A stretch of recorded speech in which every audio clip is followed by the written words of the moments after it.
మమ్మల్ని బావిలో దూకమంటావా? నీ కనీసం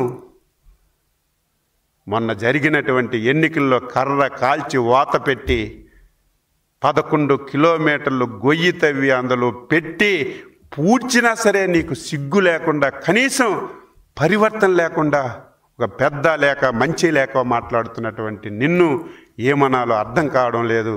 ఇది ఎందుకు మాట మాటకి చెప్తున్నానంటే,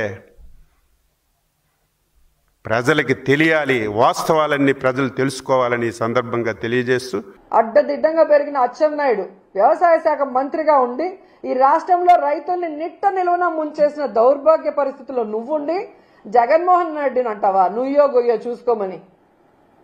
ఒక వ్యవసాయ మంత్రిగా ఉండి రైతులకి ఈరోజు మద్దతు ధర ఇవ్వలేకపోయినందుకు నువ్వు తీసుకోవాలి నుయ్యో గొయ్యో, జగన్ కాదు. ఒక వ్యవసాయ శాఖ మంత్రిగా ఉండి ఈరోజు కేంద్రం ఇచ్చిన లక్షల టన్నుల యూరియాని రైతులకి అందకుండా బ్లాక్ మార్కెట్లో అమ్ముకొని మింగేస్తుంటే దాన్ని కంట్రోల్ చేయాల్సింది పోయి నువ్వు కూడా వాటా తీసుకున్నందుకు నుయ్యో గొయ్యో చూసుకోవాలి, జగన్మోహన్ రెడ్డి గారు కాదు. నీ నియోజకవర్గంలో ఇచ్చాపురం గణపతి అనే వ్యక్తి యూరియా దొరక్క తాను సూసైడ్ చేసుకుంటూ ఒక సెల్ఫ్ వీడియో పెట్టాడు.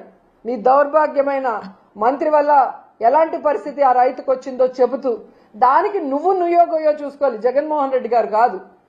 నీ శాఖలో ఉన్న అఫీషియల్స్ ఈరోజు రైతులకు సమాధానం చెప్పలేక, మీ దోపిడీని చూడలేక కలెక్టర్ ఆఫీస్ ముందర ధర్నా చేశారు. సిగ్గుచేటు. దానికి నుయ్యో గొయ్యో చూసుకోవాలి, జగన్మోహన్ రెడ్డి గారు కాదు.